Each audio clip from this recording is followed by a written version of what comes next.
O temor expulsa a fé. 1 Samuel 27. Nós vimos no verso 27 do capítulo precedente a este 27º de 1 Samuel, que estaremos comentando, Saul garantindo a Davi que voltasse para ele pois não lhe faria mais nenhum mal. Mas a prudência recomendava a Davi que não se fiasse a Saul, por experiência própria, especialmente em razão do espírito imundo que nele atuava e que o atormentava continuamente. Eis aqui um claro exemplo do que é ser entregue a Satanás para a destruição da carne, por motivo de castigo. A pessoa se torna desequilibrada por causa da atuação do diabo sobre a sua vida. E, como o inimigo é mentiroso, aquele que estiver debaixo da sua influência também se entregará à mentira, não podendo ser, de modo algum, uma pessoa confiável. Tal era a situação de Saul, e assim Davi achou mais conveniente naquele momento, se quer permanecer em Judá, porque os ifeus e muitos outros israelitas estavam à sua caça, para caírem no agrado de Saul. Ele partiu mais uma vez para a terra dos filisteus, e foi ter com Aquis em Gate. Como Davi pensou, sucedeu, pois Saul desistiu de continuar a persegui-lo, quando soube que tinha ido buscar refúgio junto aos filisteus. Principalmente para evitar participar dos costumes dos filisteus, e se contaminar com a sua idolatria, Davi pediu a Aquis que consentisse que ele morasse longe da cidade real com seus 600 homens, e as suas esposas, pelo que recebeu de Aquis a cidade de Ziclag que acabaria sendo reanexada aos termos de Judá, pois havia sido perdida para os filisteus. Josué 15 verso 31. Ao que parece, Davi consultou apenas o seu próprio coração desta vez, e não a Deus, através do profeta Gade, ou da estola sacerdotal que se encontrava com o sacerdote Abiatar. Ele o fez porque estava cansado da perseguição de Saul, e foi buscar refúgio, descanso e paz no território do próprio inimigo, pois foi se juntar aos filisteus. De fato as perseguições cessaram, tanto de Saul, quanto dos filisteus.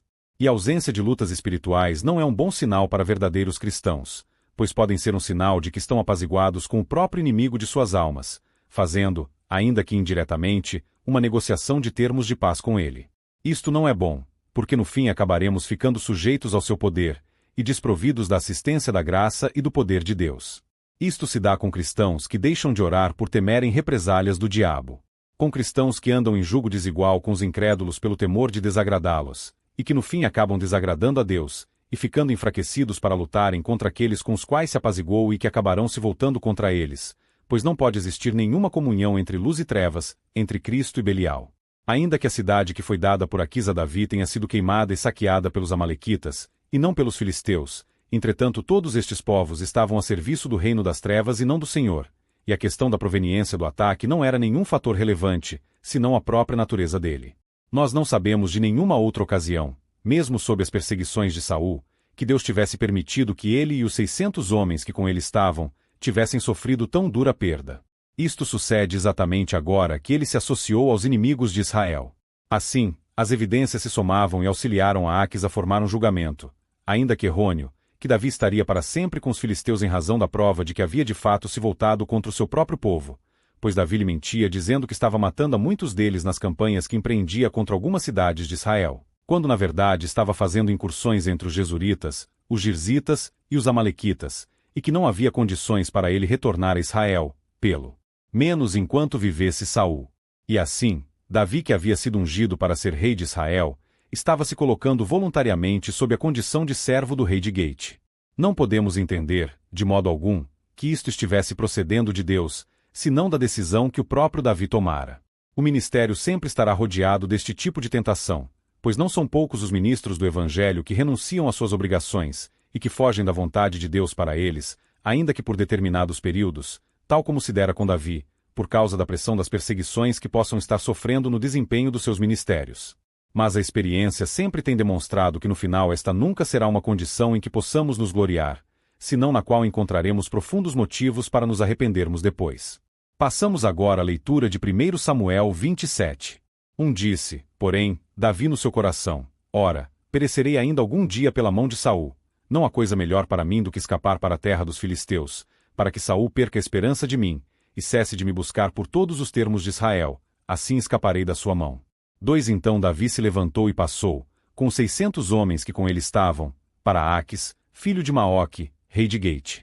13 Davi ficou com Aquis em Gate, ele e os seus homens, cada um com a sua família, e Davi com as suas 2 mulheres, Ainoã, a Jizreelita, e Abigail, que fora mulher de Nabal, o Carmelita. 4 Sendo Saul avisado de que Davi tinha fugido para Gate, não cuidou mais de buscá-lo. 5 Disse Davi a Aques: Se eu tenho achado graça aos teus olhos, que se me dê lugar numa das cidades do país, para que eu ali habite. Pois, por que haveria o teu servo de habitar contigo na cidade real? 6 Então lhe deu Aques naquele dia a cidade de Ziclag, pelo que Ziclag pertence aos reis de Judá, até o dia de hoje. 7 E o número dos dias que Davi habitou na terra dos filisteus foi de 1 ano e 4 meses. 8 Ora, Davi e os seus homens subiam e davam sobre os Gesuritas, e os Girzitas, e os Amalequitas, pois, desde tempos remotos, eram estes os moradores da terra que se estende na direção de Sur até a terra do Egito. 9 Davi feria aquela terra, não deixando com vida nem homem nem mulher. E, tomando ovelhas, bois, jumentos, camelôs e vestuários, voltava, e vinha a Aques. 10 E quando Aques perguntava: Sobre que parte fizestes incursão hoje? Davi respondia: Sobre o Negebe de Judá, ou, sobre o Negebe dos Jeramelitas, ou, sobre o Negebe dos Quineus. 11 Davi não deixava com vida nem homem nem mulher para trazê-los a Gueite, pois dizia: Para que porventura não nos denunciem, dizendo: Assim fez Davi. E este era o seu costume por todos os dias que habitou na terra dos filisteus. 12 Aques, pois, confiava em Davi, dizendo: Fez-se ele por certo aborrecível para com seu povo em Israel, pelo que me será por servo para sempre.